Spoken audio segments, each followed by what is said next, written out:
Mahkamah Tinggi menjatuhkan hukuman penjara 15 tahun serta denda 11.387 bilion ringgit terhadap Najib Razak berikutan sabitan atas 4 pertuduhan salah guna kuasa dalam kes 1MDB. Hakim Colin Lawrence Sequeira memerintahkan pembenjaraan Najib bermula pada 2028 selepas beliau selesai menjalani hukuman penjara 6 tahun bagi kes SRC International.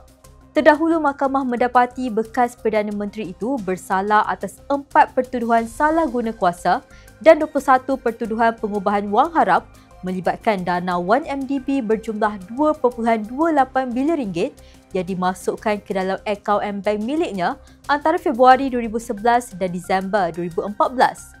Najib dijatuhi hukuman penjara 15 tahun bagi setiap pertuduhan salah guna kuasa dengan hukuman-hukuman tersebut diperintah berjalan secara serentak.